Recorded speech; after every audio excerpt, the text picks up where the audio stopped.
The controller settings that I've used to do things like this and things like this, all on console this season, I'm about to show you them in this video and even give you some console secrets to make your game perform better. And really quick, before we dive in, you might have noticed I'm actually wearing glasses right now. I have terrible vision and I've actually had broken glasses for years while I wear contacts because glasses can get crazy expensive. And that's exactly why GlassesUSA.com is sponsoring this part of the video, to let you all know that with glasses starting at just $39, they're one of the biggest eyewear retailers in the United States. From the big name brands all the way to the incredibly affordable options, they have it all with up to 70% off retail prices. If you're not sure what your style is, you can take a quick quiz that suggests your type, and there's even a live try-on tool to see how they look on your face. Personally, this type of feature is the only reason why I buy glasses online. And so with my order, I got these prescription glasses, I got these sunglasses because they have those as well, and I also got these sunglasses. And by the way, these ones even have blue light filtering in them, so if you're at a screen for a long time, they help keep your eyes healthy. And GlassesUSA.com is offering exclusive discounts to my audience, but only for the next 24 hours. Just click the links in the top of my description to get more details. So thanks a ton to Glasses USA, and now let's get into these. Now when we're talking about console, this first page of graphic settings is actually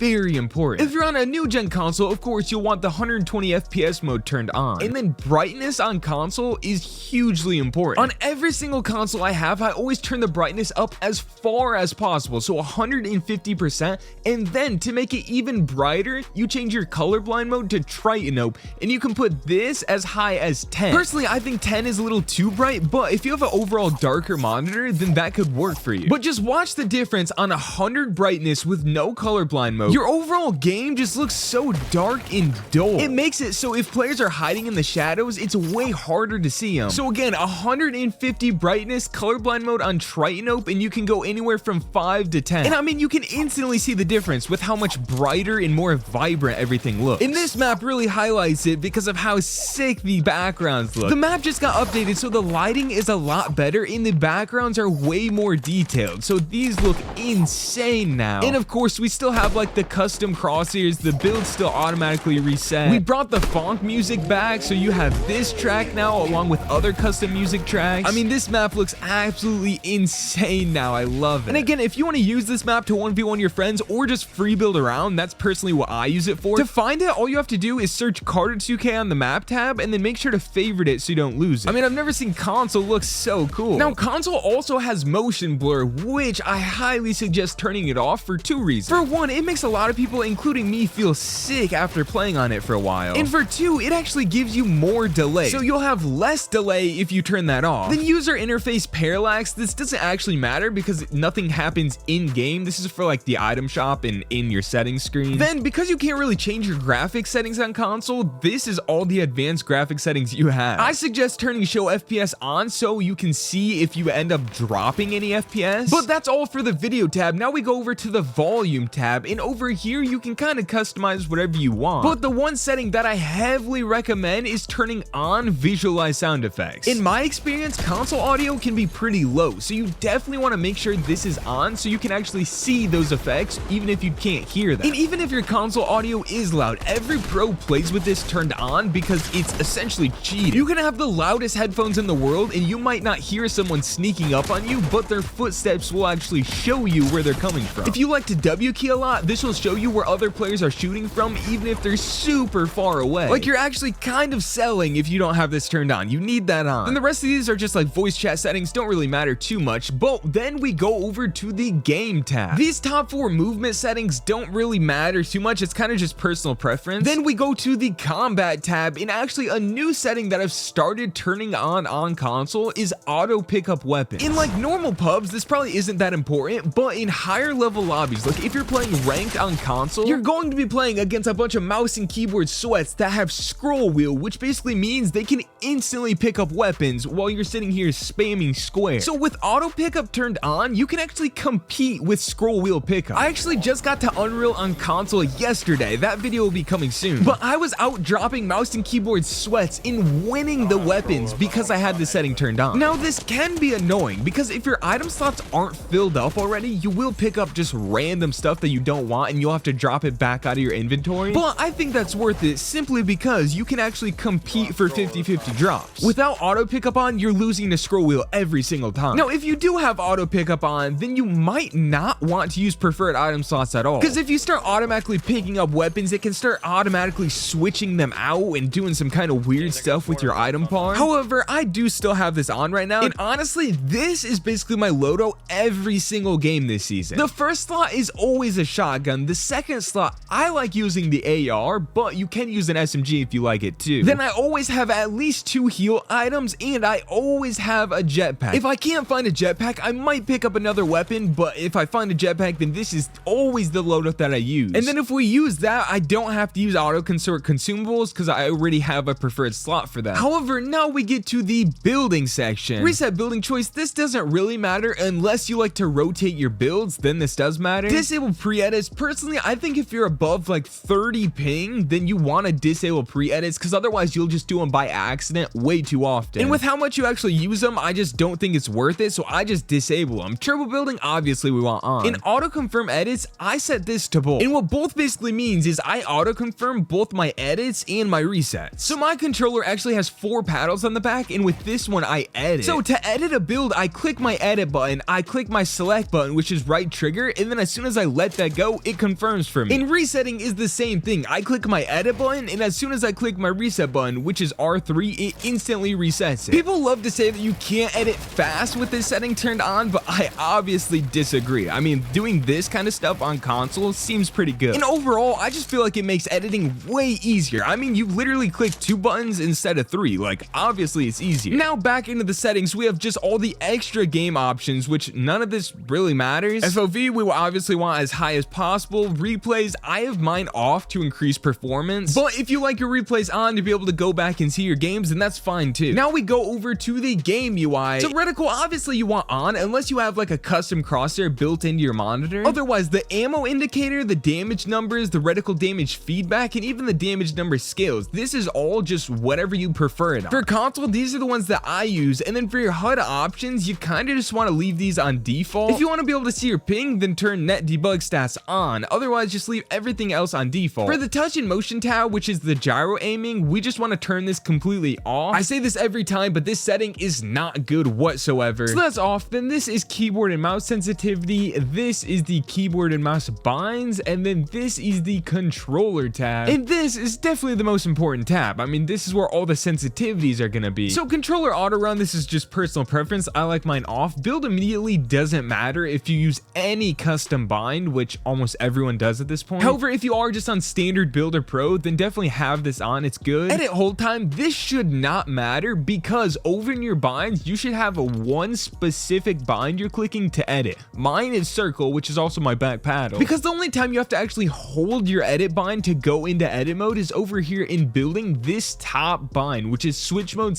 / edit, and then you see it says hold. So this is not a bind we should be using at all. You should have 2 separate buttons to both switch mode and edit on. And because of that, the edit hold time doesn't matter. But we have slide hold time next. I like to keep mine somewhere around a 0.07. You can adjust that if you want. Then reset camera access and reset camera time. These are actually settings meant for the gyro aiming, which we're not using, so these don't apply to us. But vibrations, you definitely want to make sure you have turned off to make sure your aim is locked in. If your controller is buzzing around, that can throw off your aim a little bit, so just having that off increases performance. Quick weapon, no one is using because it's really just not good yet. If you do accidentally have quick weapon on, you can come over here to controller mapping, go to general, go all the way down to where it says quick weapon, and then just click this red X and clear it. And that'll make it so you can just switch between your weapons with your bumpers like normal. And then we finally get to these sensitivities, which of course we want use advanced options turned on. That'll gray out these top 2 settings, which is perfectly fine. It doesn't matter what those are at because those don't actually apply to our settings anymore. But the build multiplier and edit multiplier do, which is why I have both of them set at 2.0. Down to the look sense, I have 43% on both horizontal and vertical with 0% boost on any of those. Down to ADS is 7% on horizontal, 8% on vertical with again 0% boost. Down to look dampening time is 0 seconds. The look input curve is linear and the dead zones are 8% on both left and right stick. For the adaptive triggers, if you have a regular controller, I do recommend turning this on, but I have a scuff controller that has mouse clicks, so this is as far as my triggers go down anyway, so I don't actually need this. And I have 3 more huge tips for console players that are guaranteed to make you better. The first one is use